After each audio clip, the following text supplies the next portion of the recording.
Silt is the first game from developers Spiral Circus. It takes place in a submerged, eerie, and beautifully realized world.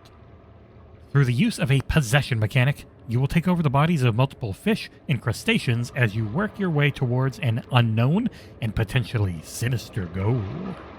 So let's enter this oceanic void full of the creepy and surreal to see if this one is worth checking out in the XboxEra review of Silt.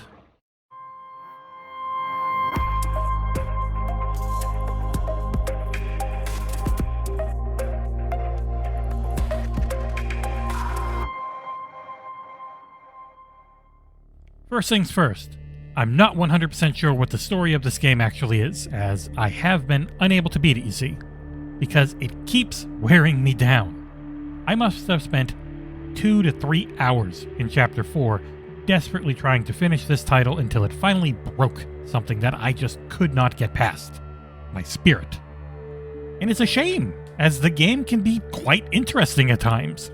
Utilizing a beautiful black and white aesthetic, this is a nice looking and always unsettling game. You awaken to take over the corpse of a drowned diver. The B button allows you to possess certain creatures swimming around. X is occasionally used for their unique abilities, such as biting through cables or electrifying equipment. Y turns on a headlamp which can keep certain creepy crawlies away like leeches. The left stick is used for movement, and the right stick can move the camera around, and that's about it. It is a rather simple game in nature.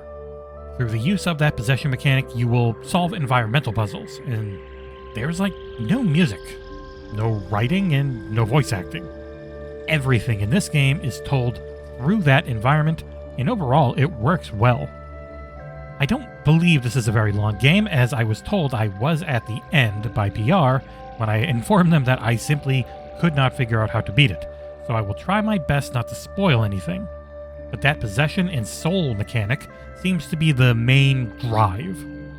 You're going around, finding some other lost divers and bosses, and then you use their souls for reasons I'm not sure yet. But it all seemed pretty darn cool.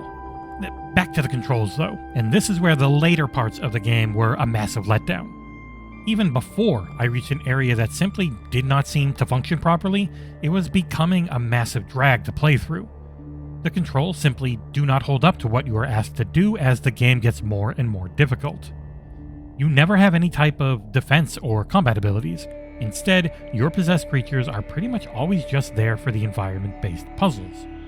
And everything has a momentum, since you're in water, and that means that it's always slow to turn, and you are easy prey if you get too close to any of the predators that like to hang out in the walls.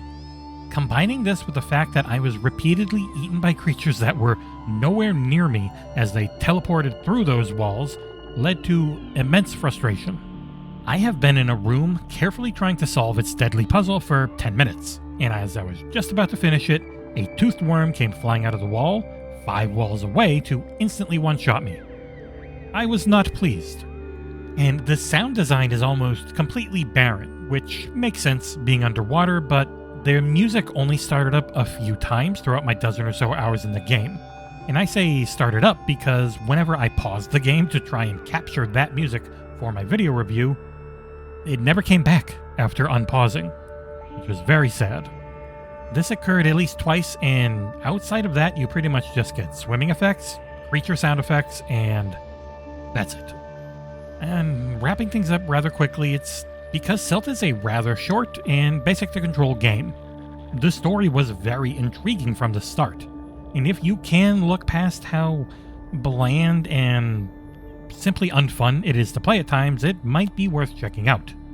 For me though, a nice art style and a potentially interesting story simply is not enough to overcome how poor feeling and frustrating I found everything else.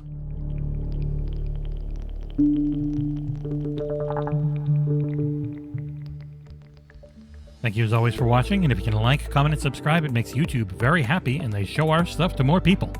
We'll see you here next time on XboxEra.